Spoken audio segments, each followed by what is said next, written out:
Purple Daily is daily Vikings entertainment. We just want the Vikings to win a Super Bowl before we die. I will ride with this group. Seriously, man. Please. And away we go. Welcome in to Purple Daily.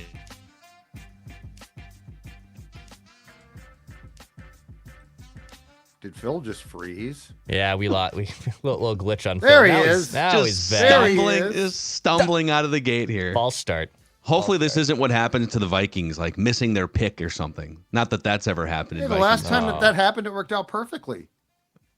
It worked out really well. That's true, it did. I think we have an issue. I think we have the Gremlins.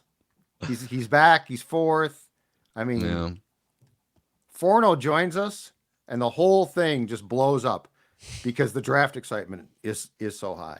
Listen, it is not my fault that Mackey's internet is jealous of my hair. We can't That's control true. those things. And your wild jersey cannot. too. Don't Wild kid jersey. yourself. Don't There's plenty kid of- yourself. There plenty he's of different resetting stuff there. himself now. Yeah. We took him off the We'll screen. All right, put so Mackey in timeout for now. welcome into Purple Daily. It's Judd. It's Phil. When Phil comes back, it's Declan and a very recognizable face on the screen as well. If you're watching us, Tyler Forness, who of course joins Purple Daily on draft with Declan and Miles on Mondays, joins me a lot of Thursdays to talk about the draft, and also is the chief head honcho Vikings Wire, VikingsWire.com, which is where I write columns, and it is an outstanding one-stop shopping for Vikings news. Forno, welcome to the show. Let's start off here. What did you make of the Albert Breer report in a really interesting breakdown of the Cousins negotiation? But within there, he tucked in that the Vikings are not only going to be at JJ McCarthy's pro day on Friday with their quarterback coach and another executive, but probably more importantly, they have set up a private workout with McCarthy for Kwesi and O'Connell to watch. How much credibility do you put into those things if we're comparing it to like how much smokescreen and how much does that mean in your expertise? What's your assessment of that? I don't think it means anything. Okay. And here's why I mean that. If you remember back in 2014, Vikings brass did a lot of these kind of private workouts and met with all these quarterbacks ahead of that 2014 draft. It's just good process. And I don't think the private workout with McCarthy means anything special. I don't think it would mean anything special if it was Drake Maye, Caleb Williams, Jaden Daniels, Bo Nix, Michael Penix Jr. You're just doing your due diligence. You are putting them in situations where not necessarily they can fail, but if they fail, why? And then you can kind of backtrack and figure out, okay, this, that, and the other thing. It's just good process. You want to be able to get as much information out of these prospects as you possibly can by putting them in situations where you can learn information. So I think it's just good process. I don't think it means that they love him any more or any less. I think they're just trying to do information gathering. Yeah, I mean, Forno, they did that last year too, and I don't think they put Will Levis through the private workout. I know they had meetings with Will Levis. I don't think they did this whole private workout thing, but this seems just like pretty normal due diligence. Now, I'm curious with McCown's connection with Drake Maye from the high school years. Are they just good with, 2 or 3 of these different guys? Miles kind of threw that out yesterday when we were on Purple Daily on draft, but I wonder which one really is their number one target, or are they just cool with potentially getting, obviously, Drake Maye, JJ McCarthy, or even Jaden Daniels if that ends up happening? I think you're going to find out how many they're good with by when that draft trade occurs, if it occurs at all, because if they believe in all 4 of those top guys, they're going to try to make the move early so they can just guarantee themselves that lottery ticket where I'm getting that guy. It may be Daniels, it may be Maye, it may be McCarthy. But no matter what, I'm getting one of those guys. Because Caleb Williams, he's going at 1. That's essentially a foregone conclusion at this point. If of those next 3, if you love all 3 of them and believe that they can be your franchise quarterback, you make the move now and you don't think twice. If you are a little less convinced about one of those 3 or 2 of those 3 and you want to kind of wait it out, then you just go ahead and wait, and then you attack when the time is right, when your guy is there. There also is a chance that they traded up to get 23rd overall this year because they like a Michael Penix Jr. And if it does not work out at the top of the draft, you get a really good guy at 11, or with the trade back, then you acquire more draft capital, and then you take Penix at 23. So there are a lot of different ways to kind of look at this. we're not really going to know until it happens kind of how the Vikings theoretically think of these quarterbacks and how they approach the trade market. And once that happens, I think we're going to get a better sense of what's going on.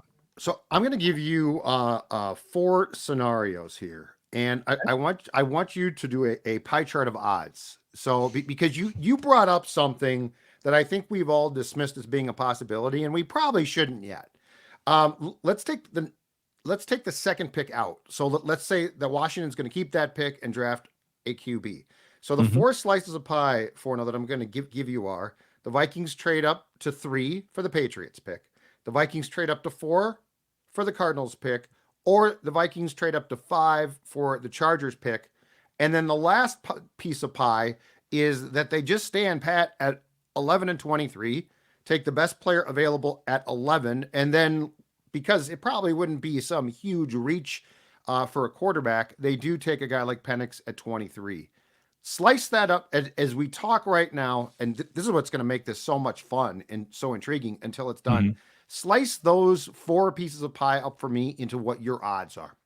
Absolutely. So let's start with pick 3. I think it's about a 25% chance. My lean on this is the Vikings really want to get to 3, and I do think that the target is Drake Maye. I think that JJ McCarthy is somebody that they'll also be very high on.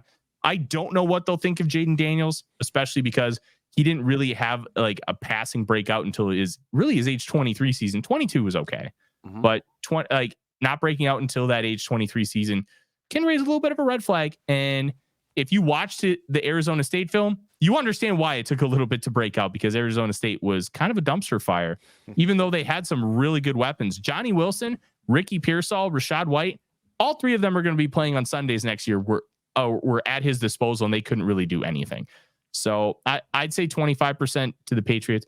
I don't really know what they're going to do. You could make an argument that if they don't love a guy, they need to just trade out and just get a bunch of capital so they can continue to build out the infrastructure. Because one of the toughest parts about drafting in the top is you don't have an infrastructure for a young QB to succeed. Correct. And then oftentimes they can fail. And that's why I'm so bullish on the Vikings just giving whatever they can to get one of those guys, because they have the infrastructure for that quarterback to thrive. And if he doesn't, he just stinks. And I think it's a risk worth taking. But if the Patriots love a guy, they just need to take him. And I think that element is going to be really fascinating to watch. Cardinals, I would also I'd put a little bit less. I think I would go like 15%. I really do think, based on everything I've heard, they want Marvin Harrison Jr.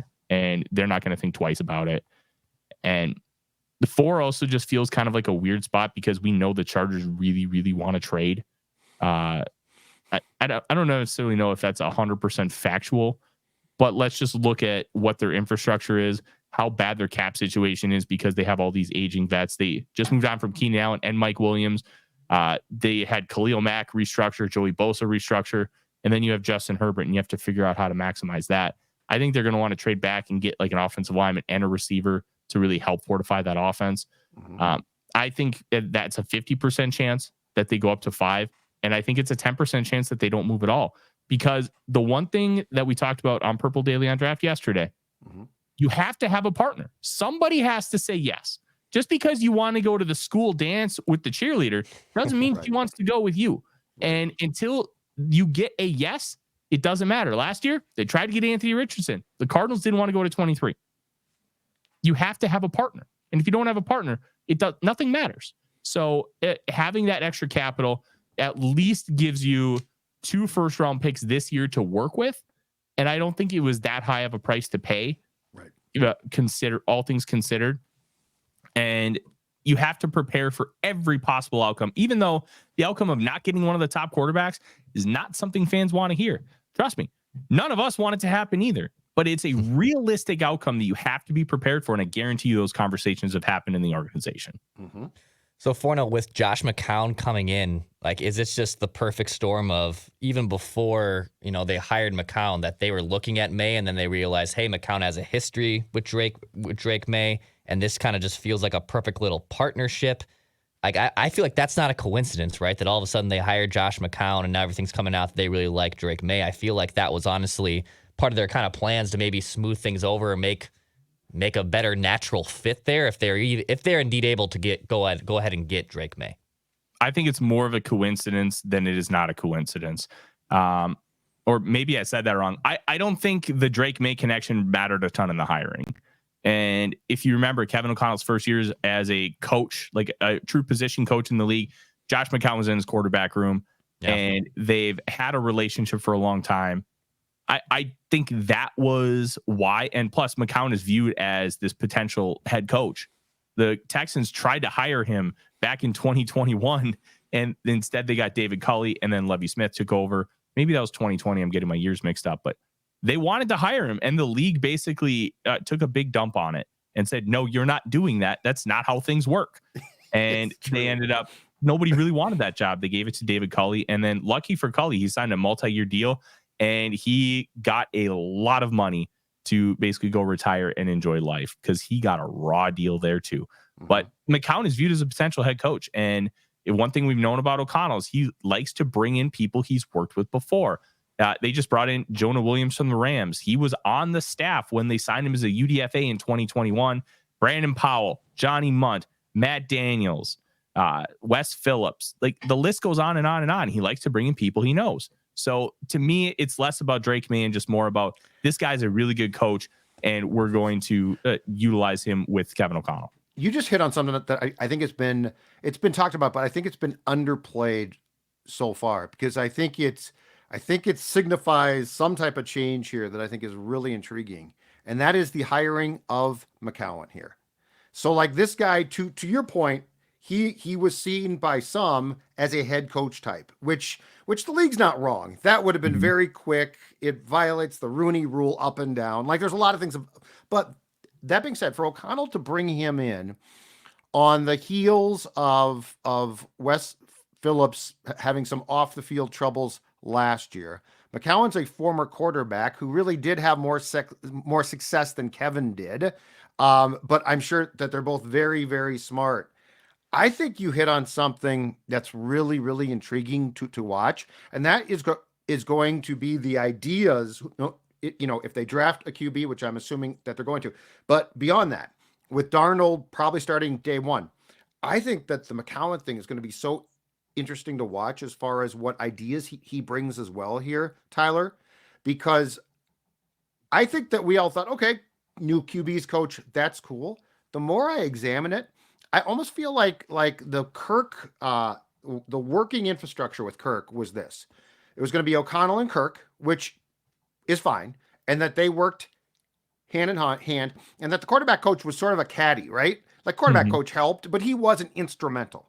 I think that's changed a lot. I think McCown's going to be instrumental. So I have a lot of questions, and they're mostly positive though, about how this is going to work, but I don't think that we should underplay. This was a major addition to one, to help O'Connell, but two, in the development of whomever they eventually draft. I think it's really intriguing.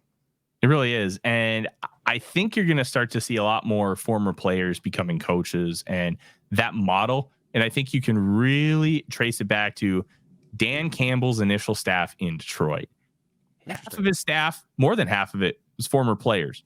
And it still is. He just keeps adding former player coaches, and players understand the grind. And people looked at Dan Campbell and, oh, he's doing up downs with his players. People are like, oh, that's a meme. That's a show. No, that's just Dan Campbell. Like, he's a former player. He gets it. It's his way of, hey, I can get a workout in without having to really go to the gym and use up extra time. And it's a good way to bond with your players. You understand the grind that they go through every day because you went through it.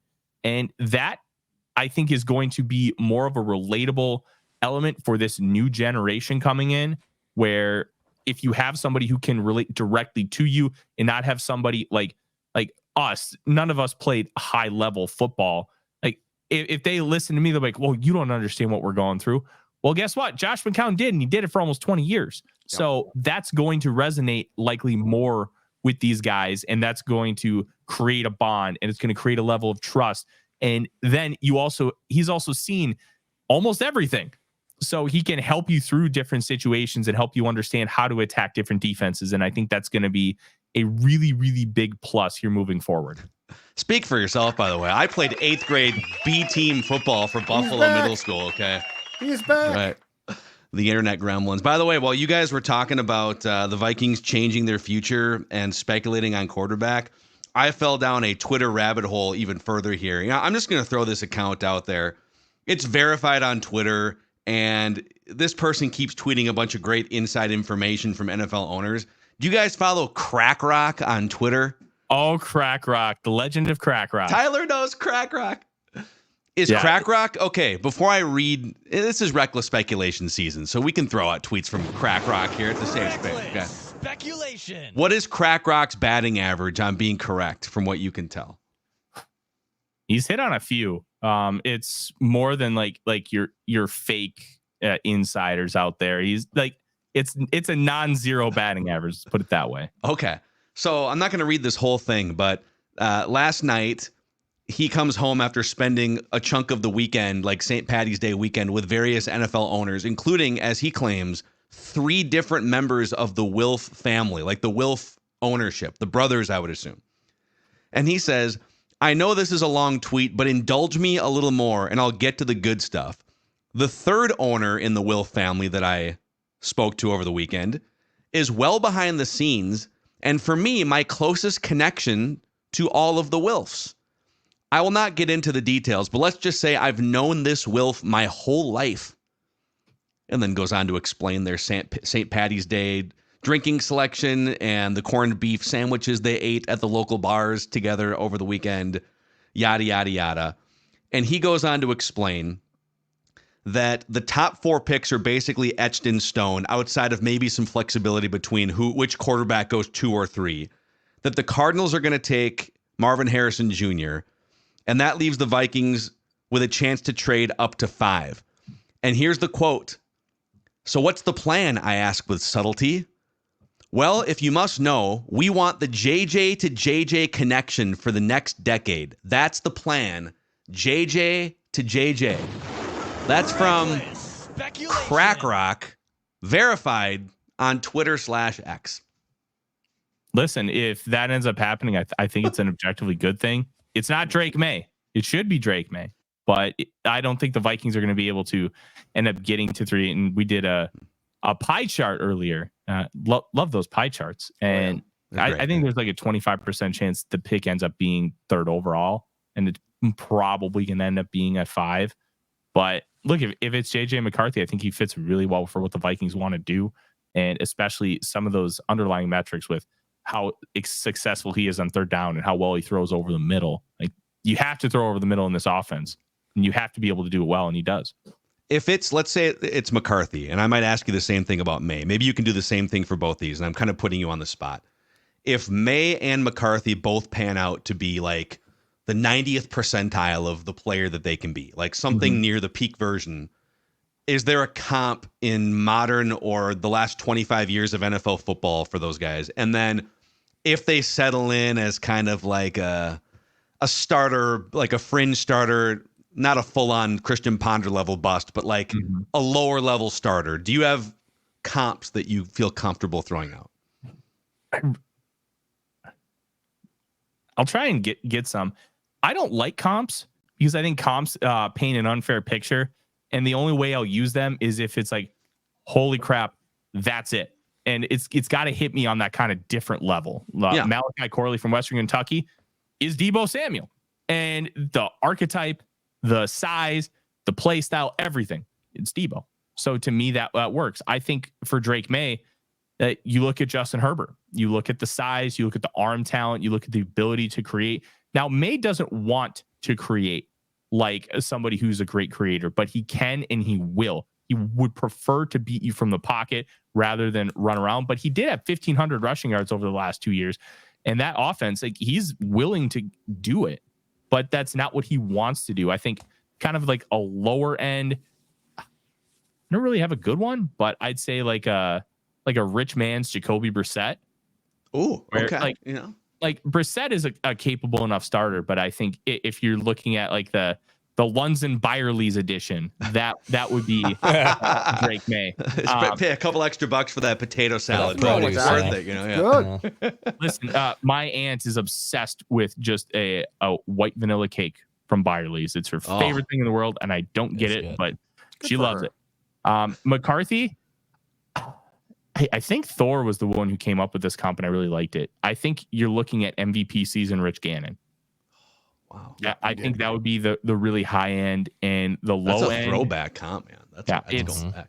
I think it works too. Like Gannon was the product of not having a coach believe in him long enough, and then once it happened, oh, he's 35 years old, but we're just going to win an MVP and make a Super Bowl. Yeah. So if he would have gotten that kind of support earlier in his career, or if he were to come out today, I think Gannon could be a potential all-timer. So you're saying the Vikings could sort of neglect the needs of JJ McCarthy for like a half decade, send him on a journey across the league, and then in like 12 years, he can pan out to be the best version of himself with the Raiders. Well, if you want to find a new coaching staff in front office, then yeah, let's do it. I think the lower end, you're probably looking at like a Case Keenum. I think McCarthy's a little bit of a better decision maker than Case Keenum, but he has a little bit of that bozo in him, especially if you look at like the Bowling Green game earlier this year. Like of his first 5 passes, 2 of them were brutal interceptions. And it was almost like he was using that as a practice game to try and figure out what he could get away with. So I don't hold it against him as much as a lot of other people do, because look, it's Bowling Green and they just wiped the floor with them. But I don't think he makes the best decisions with any form of like true consistency. And I if you're looking at a low end, I think Case Keenum fits.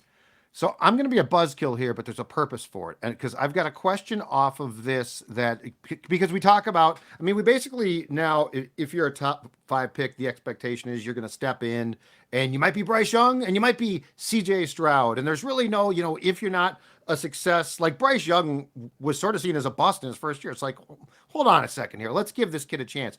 But so here's my question. It's very clear that the Vikings have an eye on 2025 as like go time, because you're going to have a ton of cap space. You're going to be, I think in March of 25, you can fill in positions like defensive tackle that might not be fulfilled to their maximum for 24. So do you think there's a chance here that O'Connell and McCown, 2 obviously very smart quarterback people, would say, you know what? We've got Sam Darnold for 1 year. He's less than perfect, but we can work with him. But if we have a guy like Maye or McCarthy, we are going to sit him as much as we can instead of force feed him, force him in. And what we want to do is get him in a room primarily with us and teach him and work with him.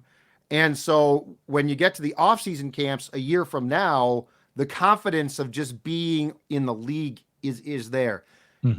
And I know this is very rare, so it's going to sound like a really boring thing, but Forno, do you think a year of development would make sense, given if you force him in early, you run the risk of him not really gaining valuable experience and having struggles?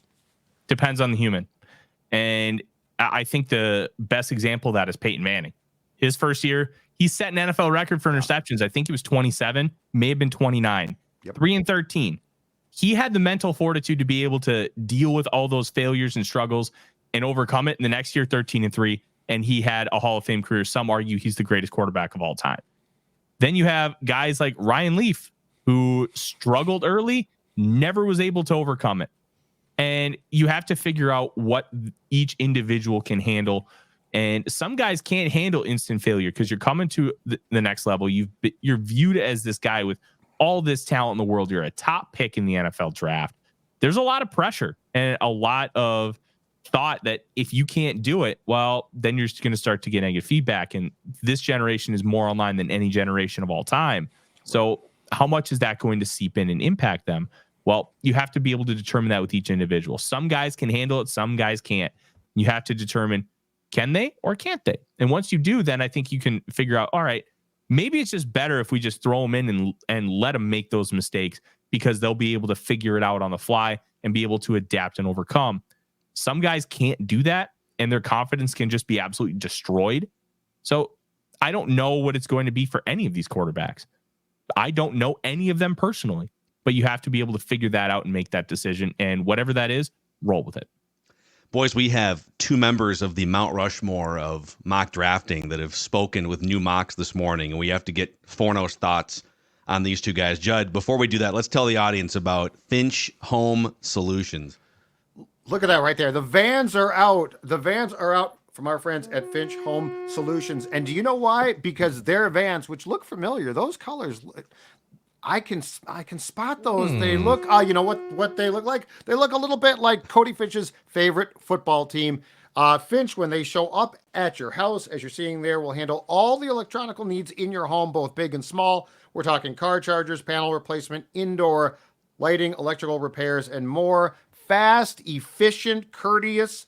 They do outstanding work. And right now, they've got some specials, including this one. Take care of you and your family. $199 for a whole home safety inspection. That is ordinarily valued at $357. Finch Home Solutions, 612-357-2604, 612-357-2604, or finchhomesolutions.com. Proud to serve you, finchhomesolutions.com. Couple other things here. We have launched the 2024 Score North Bracket Challenge powered by Nicolay Law over at scorenorth.com/bracket. And this is a good way if you win this bracket challenge, if you beat us and the other Purple Daily, it's a bunch of football people making basketball picks. You know, how hard can it be to win this thing? I don't know. You can get 2 VIP tickets if you win to the sold-out Purple Daily Draft Party on April 25th at the Fillmore. We're going to give prizes to first, second, and third place. Score North Bracket Challenge powered by Nicolay Law over at scorenorth.com/bracket. And speaking of that draft party, so we've partnered with Element Hotel right above the Fillmore. If you have your tickets, but you've yet to book your hotel, you get a 15% room rate discount for the Purple Daily Draft Party. Offer valid April 25th through the 28th. So you could do multiple nights if you want. Scorenorth.com/hotel to get your discounted hotel rate at Element Hotel. And Popped Corn has stepped up as the sponsor of the flags. Judd's going to give out over 1,000 flags. People are going to get flags. Right there. There it is. There it is. Sponsored by Popped Corn. Everyone in attendance gets a Purple Daily flag courtesy of Popped Corn. And all VIPs will also receive a Popped Corn sample bag. So thanks to Popped Corn for stepping up. Okay, gentlemen, let's do this here. I want a mock. So let's start with Mel Kiper Jr., the godfather of mock. If not for Mel Kiper paving the way, the fledgling mockers all around the universe, the Tyler Fornesses who've built a career off mocking. Mel Kiper has led the way since the 1980s.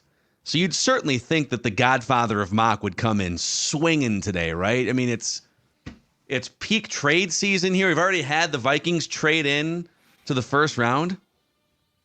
No trades here for Mel Kiper Jr. Not that I can see. What are we doing here, Mel? No, there's nothing. It's very disappointing. I mean, we'll go through it, I guess, but he's got the Bears taking Caleb Williams, the Commanders taking Jaden Daniels, Patriots taking Drake Maye. That's fine. That's great. Cardinals take Marvin Harrison Jr. Chargers take Malik Neighbors, the second receiver off the board. Giants take Rome Odunze, a little wide receiver run here. Yeah, great. Titans take Joe Alt, Minnesota's finest. Falcons take Dallas Turner, Alabama edge rusher. Bears take Jared Verse, Florida State edge rusher.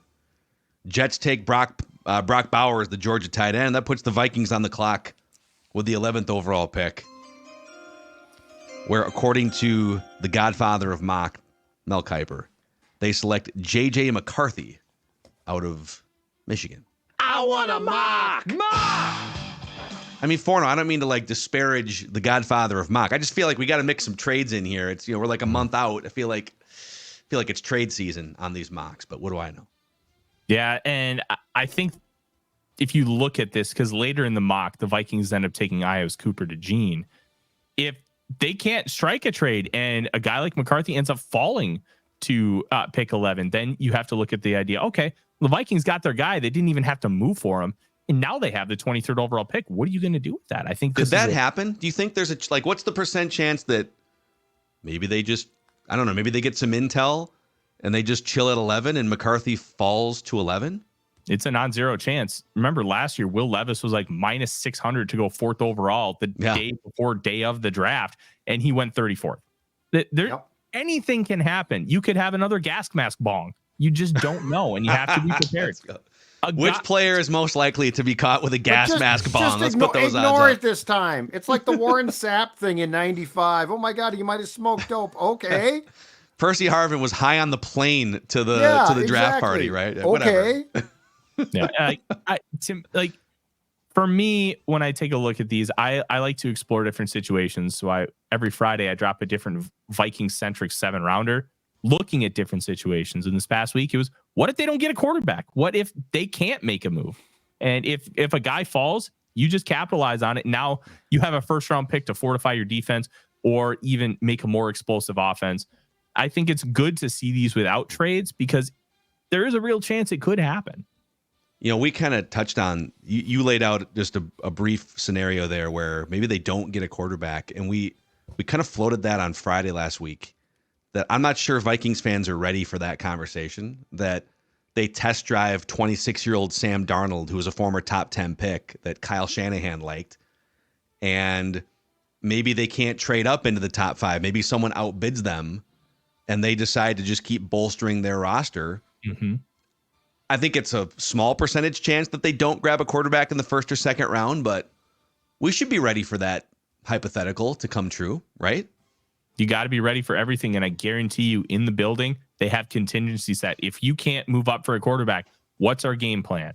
And these teams, they use mock draft simulators, whether it be ones that are public or ones that they've built on their own, to try and figure out, okay, what happens if this happens? So then when the 10 minutes hits, there's almost nothing that could be a true surprise and you are prepared and ready to go. Every front office does these kinds of things to make sure that they're ready.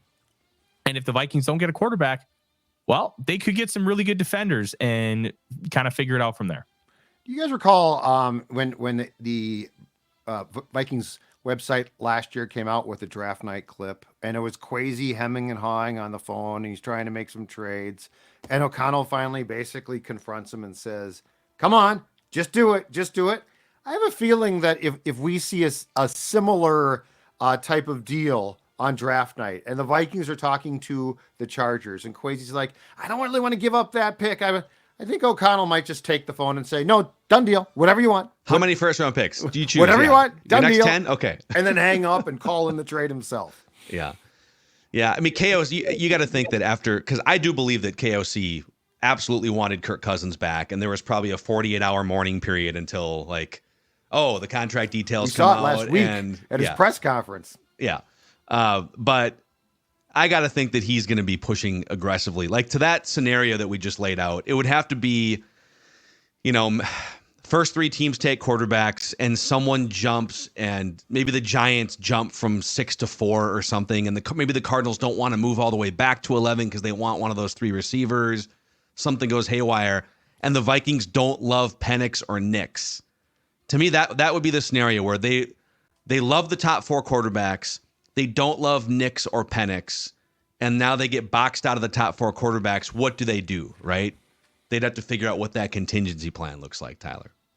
Yeah, they would. And there's a lot of different ways things can go, and there's also a lot of talent on day 1 and 2. And I'm actually really sad the Vikings don't have any day 2 picks because there's a lot of guys I really, really like. But just get the quarterback, please. Yeah. Please. So the second Mount Rushmore of mockers. I want a mock. Now we're cooking with gas, boys. Daniel Jeremiah. He tweeted a link to his mock, and he said, "I choose chaos," with a link to NFL.com.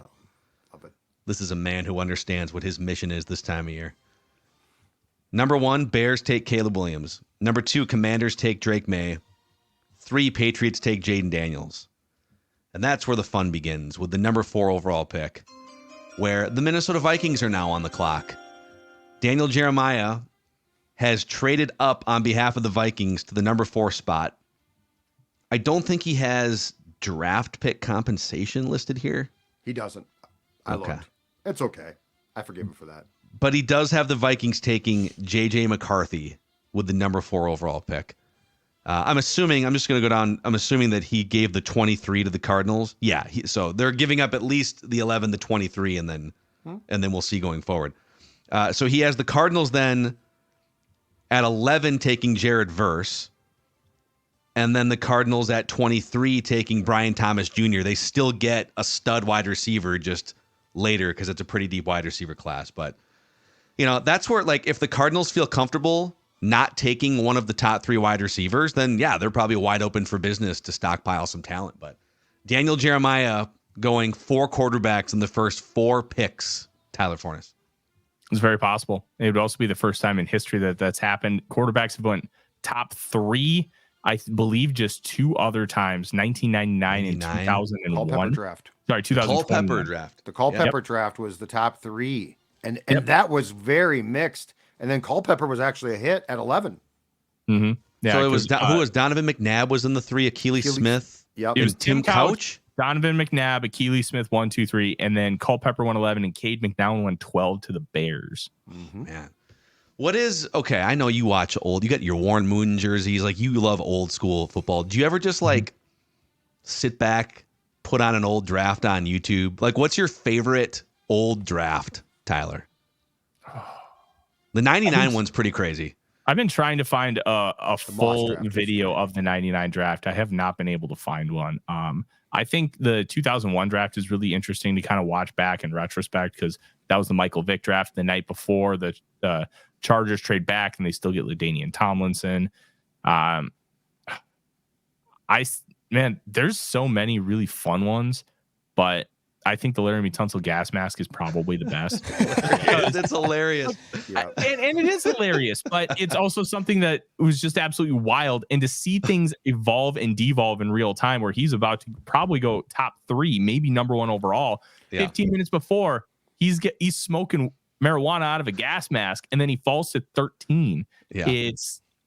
You'll never see anything like that again. But the history of this, so the history of what you're talking about, though, is so perplexing. 95, if I'm correct, Warren Sapp is like a sure top 10 pick, right? The New York Times, because this is pre-ESPN.com and stuff. So I believe the morning of the draft, the New York Times is tipped off by a team that Sapp has failed a drug test.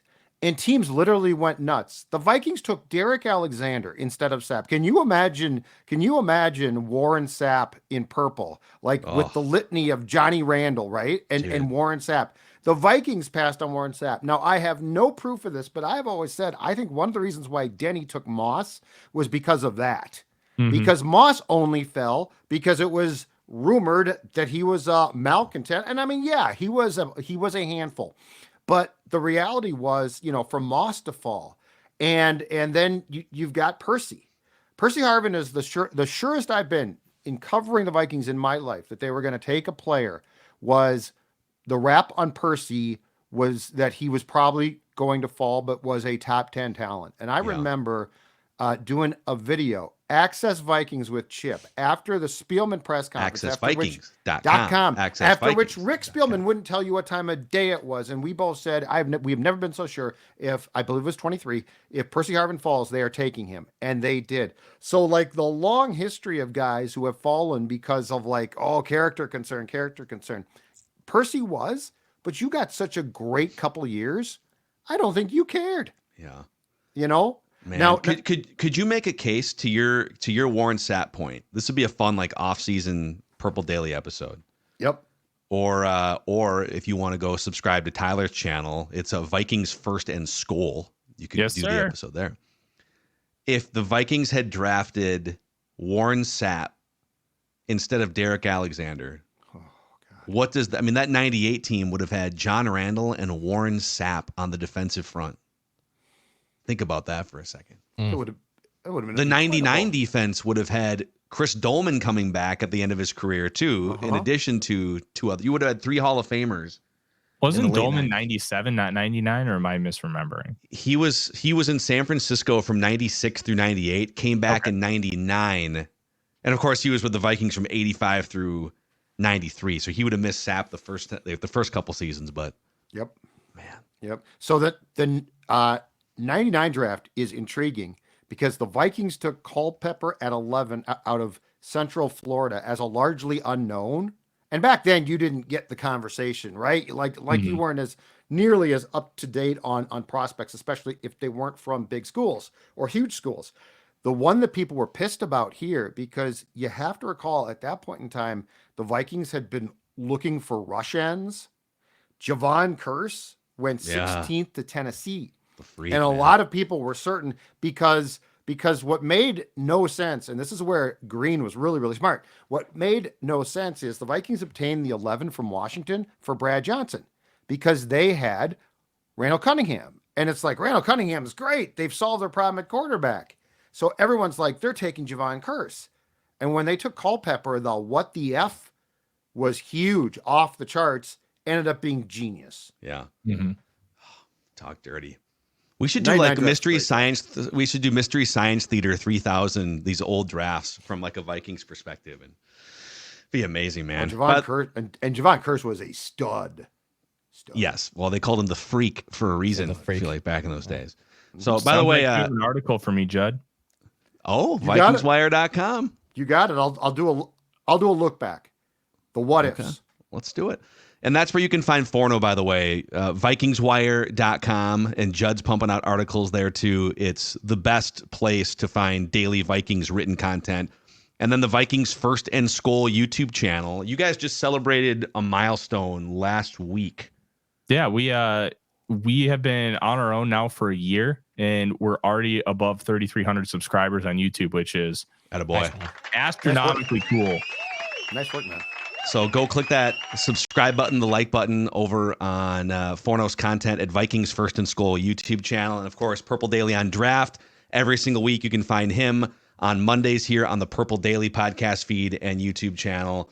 Forno, we're going to bring you back on Thursday for Thor's Day. It'll be a super mock edition of Thor's Day with special guest Forno. We'll just basically put a quarter in those two guys, and we'll just back out of the way while we do. We'll all just like combine to be the Vikings front office, and then we can hash out what to do at every single step, and we'll go through a 7-round mock. I can't wait. Thor is one of my best friends, and he is largely responsible for a lot of my success. I can't wait to tell him he's wrong about Drake Maye. It's going to be fun. Yes. This guy's fighting. You guys are going to fight. It's going to be great. Oh, it's going to be a very fun fight. Yeah. Yes. So thank you guys for hanging out with us here today. We just want the Vikings to win a Super Bowl before we die, and nailing a quarterback in the draft is a good step in the right direction. We'll see you tomorrow on Purple Daily.